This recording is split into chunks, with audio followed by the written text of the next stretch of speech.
Good morning. Thank you for joining us today at 8:30 in the morning when I know the first night of Dreamforce is usually kind of overwhelming for everybody, so thank you for joining me here. My name is Ryan Headley. I work with Flexion out of Sun Prairie, and you'll have to pardon me, I'm trying to get used to these two screens here. There we go. I'm Salesforce.com MVP, Spring 15 class. I'm one of the founding members of Apex and the Limits. So my voice is a little gone after last night. You can follow me on Twitter. There's my email address. I have a blog that I attempt to keep up. I try to post every Wednesday, but I am nowhere near on that, so I'm trying to work on that. One other thing I'm trying to work on, and I need your guys' help for that, and I just did it. Did you hear that? I said you guys. If I do that at any time in this presentation, somebody cough, somebody flag, so that when I review this, I can hear myself do this. That's something that I'm working on and I want to change. So I want to say, y'all, folks, I want to be inclusive, so thank you for that. What I'm going to talk about today is my experience with creating completely custom Lightning components. There's a little bit of a backstory here. I had a client that approached me, I don't know, about a year after they really announced Lightning components, and they had this huge Visualforce page, 150 plus fields, over 20 dependent pick lists, so now you have to break that up into several wizards and stuff, because you're only allowed 10 on a Visualforce page.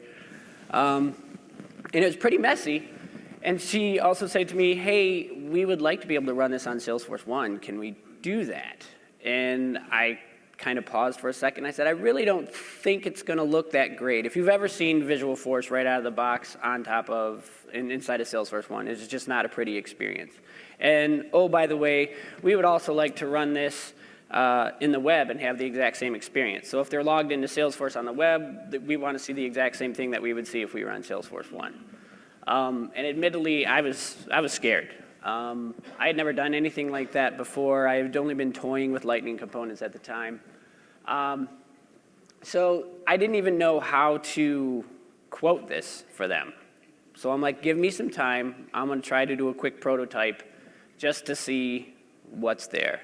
And when I got to the point of diving in, it wasn't until then that I realized how much wasn't there, and that I realized that at the time, Lightning Components really is just a framework to build other pieces. So I'm going to try to jump over real quick here and just show you the demo of what I built. I want to preface this with, I am not a front-end guy. I can't stand front-end, so what we're looking at isn't pretty. And number two, this was a very simple prototype. Everything that I'm going to show you, you can get away with doing in regular old Lightning Experience standard right now. I just wanted to know what was it going to take to create something completely custom, because that's what I was going to have to do. So the demo is also very simple, but I'm going to show it to you in the Lightning Experience. First, let's show you here. This should be, yeah. So here I am in Salesforce Classic, and I wrote a quick little app that I'm calling Conference Pro. And it's probably going to mess me up a little bit today because I have something called events, and they're not like events over in the actual Salesforce events. But just basically a list of events, a list of venues to be able to set up a conference, right? So we're looking at this in a Visualforce page using Lightning Out. So if they're in Salesforce Classic, they can do that. They click on events, a list of events, and I'll just choose Dreamforce, and it shows details. Woohoo, really rather underwhelming. But you'd be amazed at how much code is sitting back there just to get all of that to happen, with all the components you had to create, all the customization. So I'll obviously get into the code a little later. But we also have, let me switch over to Lightning Experience now. Come on, oh, I forget. There, now let's switch over to Lightning Experience.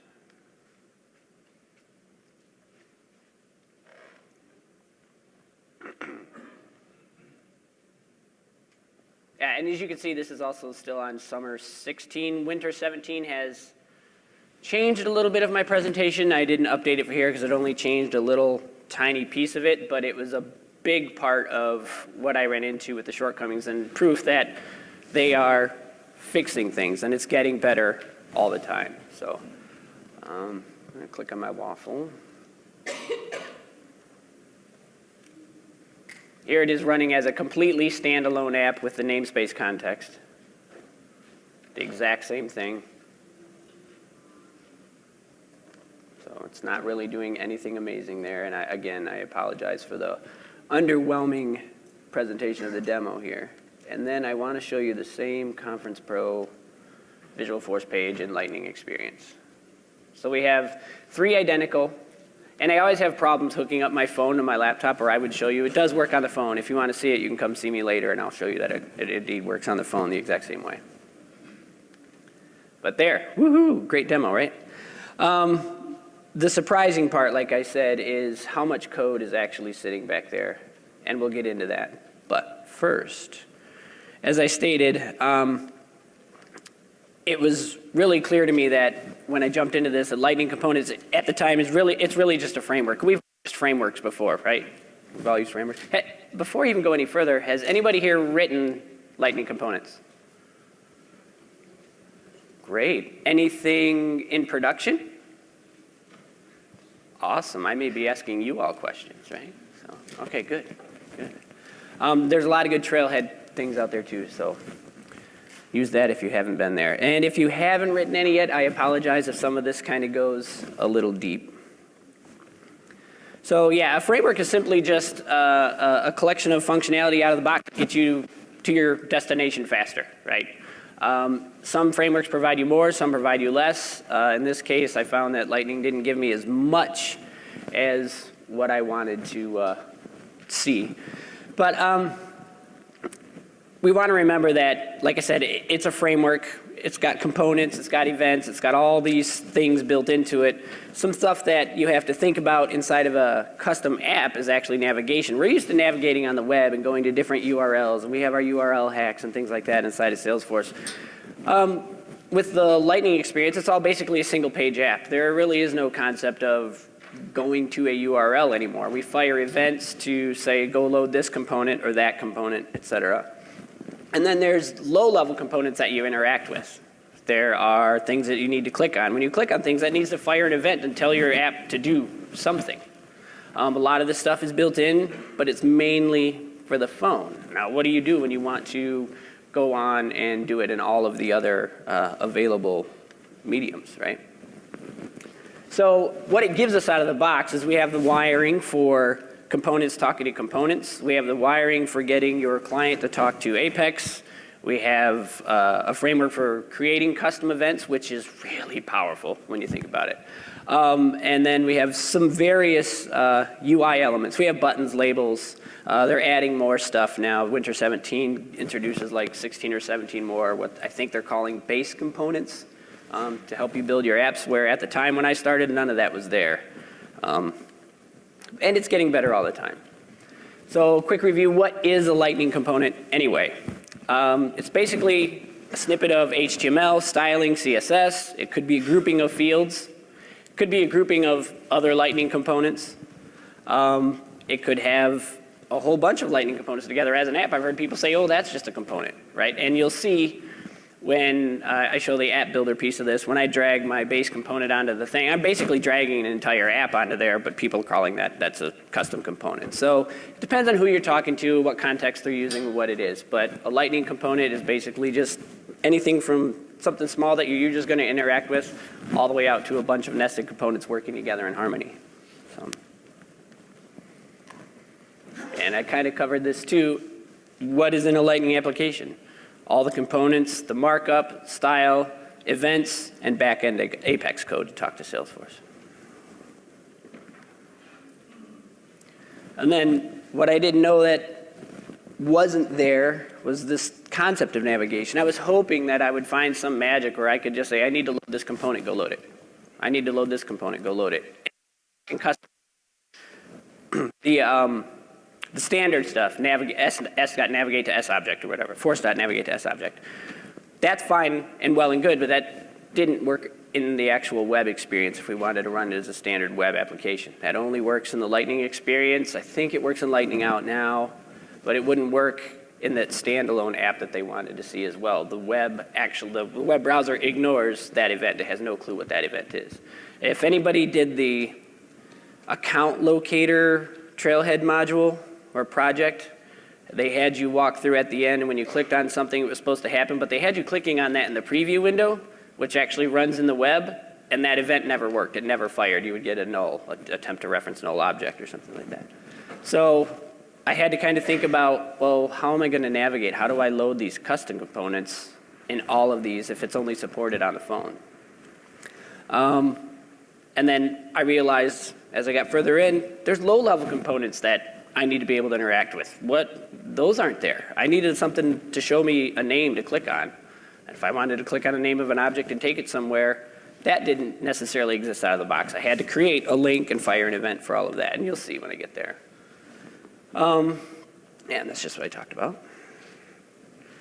So I started Googling around and seeing what all the smart people were doing, Keir Bowden, guys like that. And I found out they were using this concept of what they call a parent container. So it's this giant container that only is responsible for swapping components in and out. I'm like, great, that's a good start. So what does this parent component need to be? It needs to be a little bit smarter than dumb. It needs to know what components to load, how to load it, when to load it, but it doesn't need to know anything else about what it's loading. And ideally, for me, I wanted to not violate the dry principle as much as possible. Is anybody familiar with the dry principle? Do not repeat yourself. Not for the Python world. It's a big thing over there. And I'm sure it's big in general, but that's the first time I actually heard it called the dry principle. So I wanted something that if I had to write a custom application again and then do it for another client down the road and another client down the road, I didn't want to have to do the same base component and the same navigation piece and the same clickable list item piece every project. I wanted something, obviously, that we can reuse, which is the whole concept of Lightning components. So we had to write the navigation stuff. I had to write low-level reusable components, and I had to roll a lot of those myself. And then inside of all of this, the magic, my favorite piece, is the custom events. It ties everything together. You can store information inside of events. You use those events to pass information to your other components so they know how to load, what to load. There's a lot you can do with them, and I'm only just scratching the surface. And I'm sure there are folks out here that are much smarter than I am that are able to do really amazing things with it.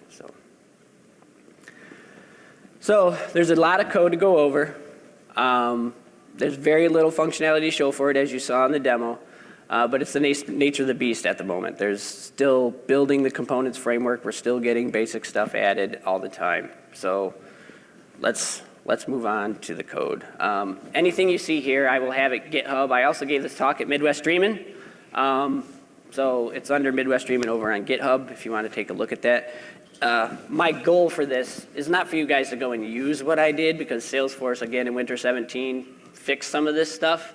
But seeing as how this is still growing, we need as many people as possible to get in and start working on Lightning things, even if it's just academically, and giving feedback and say, this is what we need, this is what we want to move forward. That's the only thing that's going to keep it going. And the idea is to get going, right? So I'm going to hop over to code here, if it'll let me. There we go. I have this concept of my base component. It's available for all page types, so I can drag it and drop it into app builder, things like that.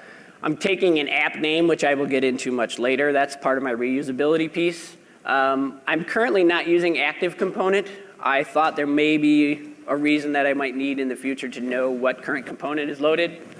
And then obviously I have the standard init handler that when the application loads, it defaults some things. And then I have this custom event over here called navigate to component.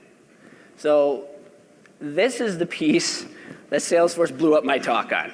Winter 17, they've introduced that, and it's called the exact same thing, navigate to component. They didn't read my code, so I'm not taking credit for that. Don't hear me say. But our implementations were very similar. But this is the magic piece that was missing for me. But we'll get into that in a minute here. And then down at the bottom we have the standard V-body. The V-body is what is going to house the subcomponents that get loaded in and out, back and forth. Okay, I'm going to hop back over and make sure I'm still on target here. So yeah, so I want my controller. typing. There we go. I'm going to skip the do in it for now. That will come later. But load component, this is where the magic happens for the parent container. When somebody clicks on something later in the system, and I'll show you that, it fires my navigation component event. My application's listening for navigate component. It's going to go and grab whatever target component I tell it. So I can create any number of custom components now, pass it into the event with the name of the component I want to load, pass it its list of attributes, and then the base component is going to grab that and load it into the vBody, right? So it's going to find whatever component I'm telling it. It's going to initialize it with all the data, whether it's an object ID or more than just an object ID, et cetera, and display that component in the main application. And there it is. That's what Salesforce did for me. It's basically, as you can see, there's not a lot to an event, right? I've got a list of attributes, and I could create as many as I wanted on this thing. I only really needed, in this case, the ability to pass an arbitrary amount. Again, I wanted to not tightly couple this to anything. I didn't want to have a loader for an account and a loader for a contact and a loader for contracts or whatever. I wanted to be able to say, I have a custom component. I want you to initialize it with any number of fields. So I pass in a JSON string as my attributes list. That component grabs that, parses it, and loads everything out. So that's clickable. OK, so now I'm back over here. Do you ever feel like you're seeing your own presentation for the first time? Okay. So yes, the duties of the base component, just in review. To initialize whatever starting component is going to be, I will show you again later how I make that work for all the applications that I'm using, and handling basically the navigate component event. Where is my mouse? There it is. So what are events? It's basically this signal that gets fired whenever something happens in your system. Maybe a record loads, you can fire an event to say the record loaded and notify other interested components, that's what I'm calling it anyway, saying, hey, I went and did something. If I need to do something because something else happened, let me know. Right? So you fire an event, your component handles that event and kicks off some action based on what it is that's happened.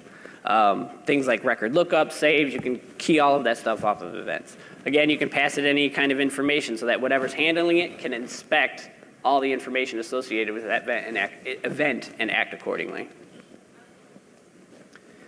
So, as I kind of alluded to earlier, there was a force.navigate to S object inside of the Salesforce 1 framework, which was all well and good, but wasn't going to work for me because I needed that to work also on the web. And the web browser ignores that. Has no idea what force to navigate to S object event is. So I kind of had to create my own and have that fire. At the time, I wasn't having success getting it to run via Lightning Out, but I think I've experienced now that it does seem to be working, so that's good.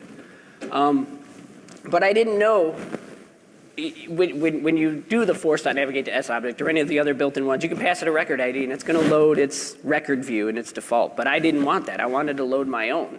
And there was no way for me to load my custom page that I was going to be doing for these clients. So that's why I had to create this custom navigation event and this custom load and all of that. And it started getting both frustrating and fascinating at the same time.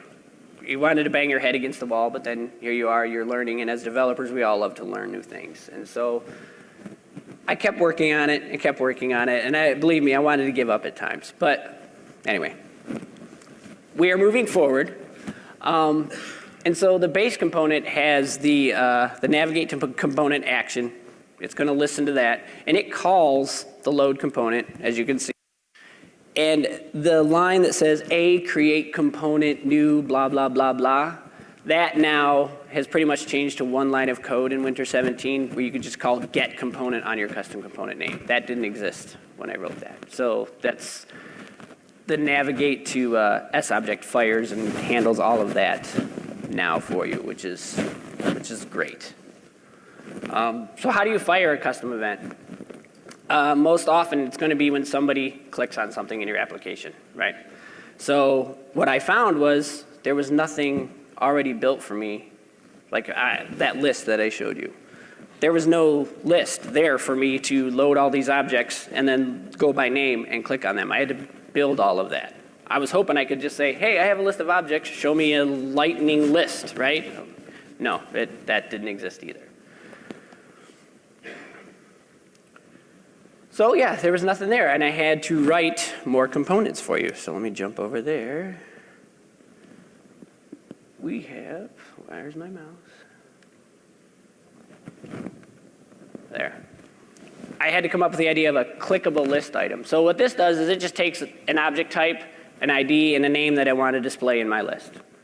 And then down here towards the bottom on line 9, we've got just a simple href tag, and I'm spitting back out the name that I've passed in.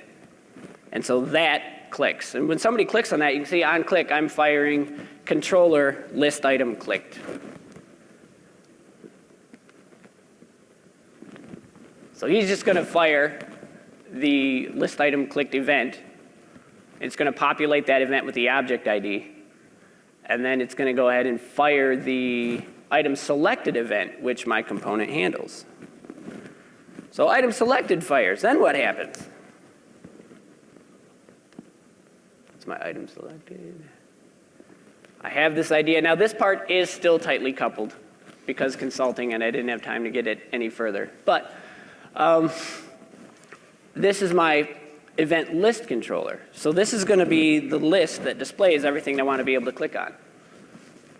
You can see down on line 27, I'm loading the custom component clickable list item. I'm passing it that it's a public event that I'm loading and the object ID and the name that I want it to display. So it's going to iterate over all those lists and show.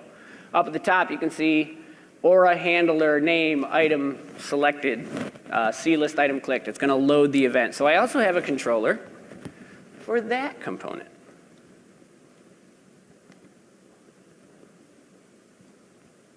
Is that the right one? I can't see my thing very well. Event list. I believe this is the right one. List item selected. Clickable list item controller. Component. There we are. I think. I call back home. Load event. I think this might be it. Apologize. I'm having a really hard time seeing public event list controller. Yes, so when that loads, it's going to call load event.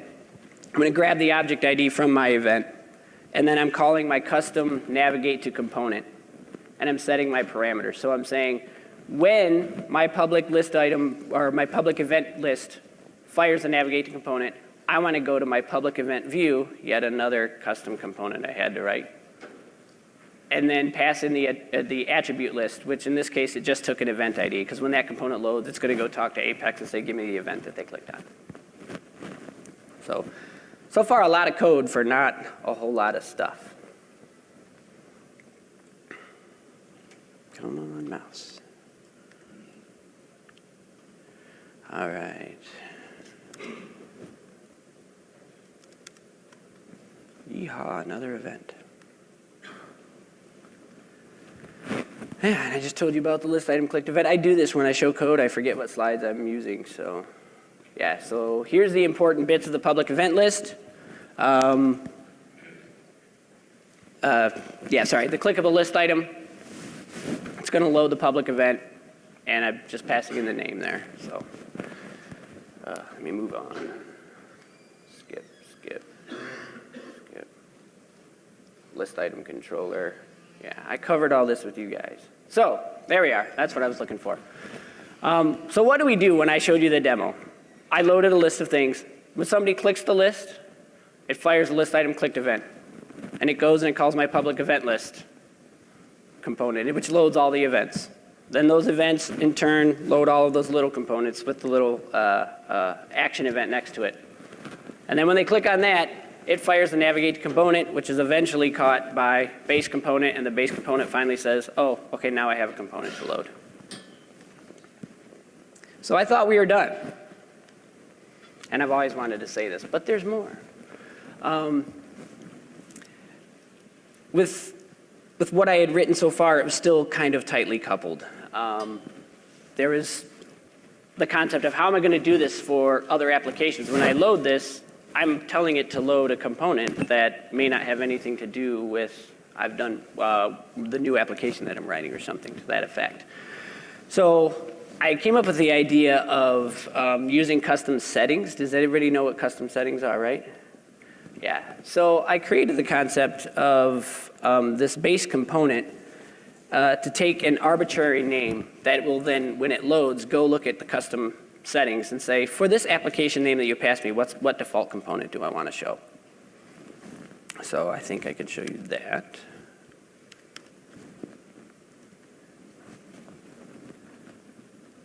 Mouse, there we go. So let's go to custom settings.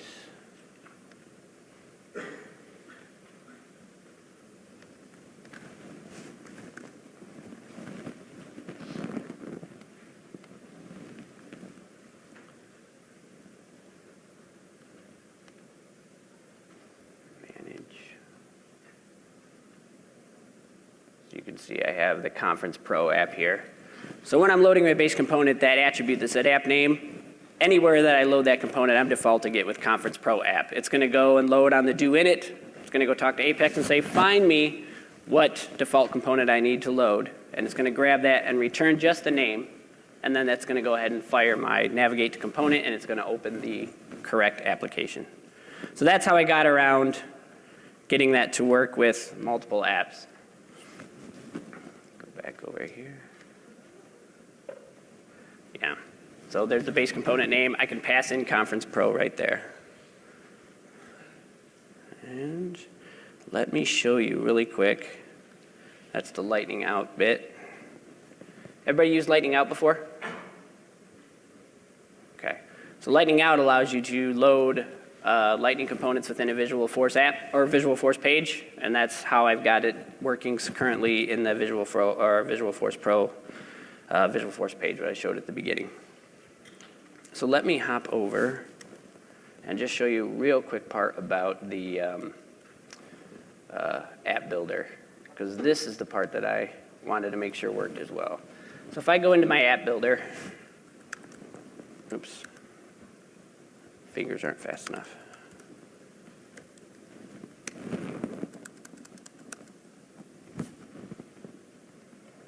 Can't find Lightning App Builder here. There we are. Good Lord. So I'm just going to do a new one real quick.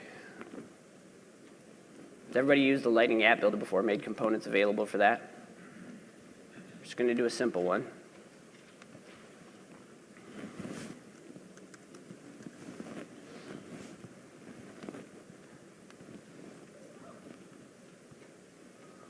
And what I didn't know that App Builder actually does is it renders your components real time when you drag them on the page. It actually runs that code. And so when I drag this over here, you're going to see a quick error because I have not initialized my default application name. So if I drop that over, ooh, maybe I fixed that. No, okay, I didn't. I'm going to tell it Conference Pro. I think I can see that. Yeah, okay. I'm getting old. And there. So now that's an app builder, and we can have any sort of application. If I want to write another application, I just need to drag my base component onto the Lightning App Builder, give it a name, whatever I want to give it. It's going to go talk to the custom settings and then load that application. So now I have a navigate component, an event list, or I shouldn't even say event list, a list, clickable list items that I could use throughout the entire application. So the difference is that Salesforce has now introduced several things. There's their navigate to component. Yeah, that made me happy when I saw that. And then inside the release notes, there's a bunch of new UI elements that they're giving us here. So with that, that's all I have. I wish I could go into more depth. Anybody have questions or anything? Oh, wait, one more thing. I use the term base component. There is a session, I think, on Thursday where Salesforce is going to be talking about their base components, and it's stuff like what they're starting to give us by default. So don't get that confused, but go to that session because that'll be really good. They're adding to it all the time. So thank you.